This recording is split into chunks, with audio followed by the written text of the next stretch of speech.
Floor vent. Yes, floor vent. They do quite a few different things, and I'm pretty stoked that I put this in there, and I wish I would have done this on the original build, to be honest with you guys.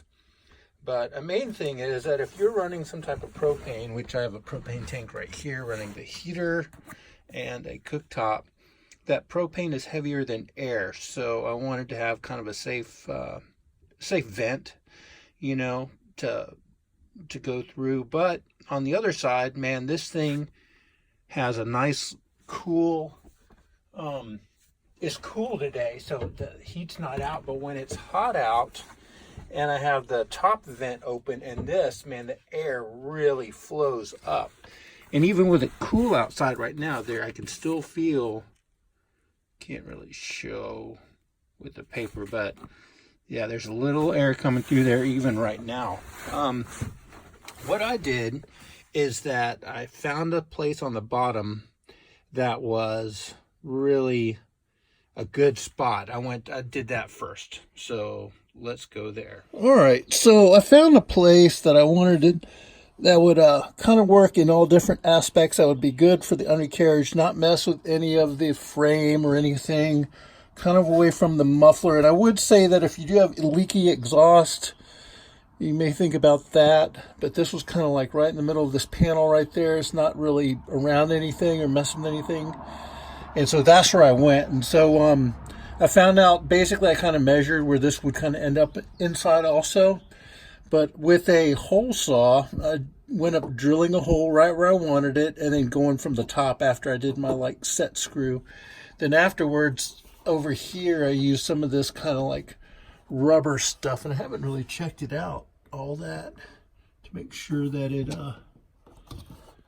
I got it sealed all the way around. It looks like a hole, but I think I got it pretty good. I mean, it's not pretty, I really didn't care. All I wanted is it to be totally sealed so that no moisture or anything gets up in there.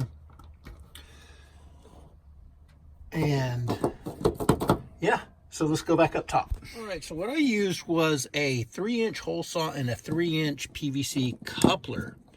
Now, the reason I used a coupler was for a couple reasons. Is that you can get these kind of drains that's going to fit flush, and you want something to fit flush when you're using it, and it has this little lip in there that it sits on, and I like this idea right here. I put a screen in there just to keep the critters out, and I first used screening, but then let's see if I can pull this out.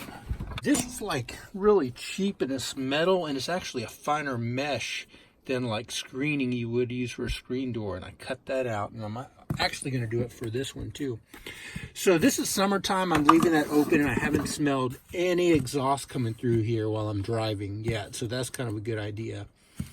But if that were to be an issue, and then like, you know, it rains a lot here, but I haven't had any water come up through here either.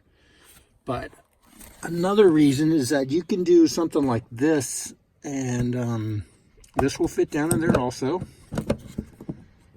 And then what I did here, although this is going to stick up and this sits flush, but see, this can screw off. And then also did like meshing in here, but this is like screening. I'm going to replace it with another piece of that over there. Just kind of tape it in. I'll cut it to fit. But this can sit all the way down. And then I stuck some foam in here just to give it a little bit of insulation like in the winter time.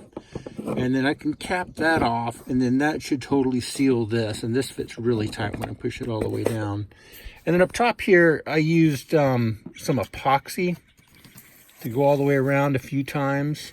And I will give you a little hack, because I used some JB Weld epoxy, and that never really kicked. So I was able to clean up with a little bit of alcohol. The epoxy that I ended up using was this Elmer's quick drying epoxy, and that stuff kicked really good, and it sealed really good. But if you ever have like a 2-part epoxy that's still tacky, and this was a little tacky because I did the Elmer's first, and I really wanted to come back with a second coat to really seal that off. So I had some of that JB Weld, and it never kicked, so I cleaned it up, but it's still kind of tacky with that resin. I came back with super glue. Man, if you put super glue over uncured resin, it will harden it up. So that's kind of a cool little hack right there. Or it did for me anyhow. I'm not saying it's going to happen all the time, but I'm pretty stoked that it did. But anyhow, so I've just been leaving that guy in there, and it works pretty good. And then you also, you know, if, in case of whatever, you have a through-hole fitting for whatever other needs you may need for. Anyhow, so I hope you guys liked it. I wish I would have done this in the very first place. But I first heard about this later on.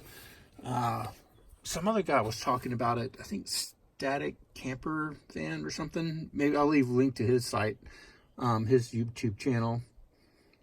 And yeah, he started talking about it, and I started thinking, it was like, man, that's a really great idea.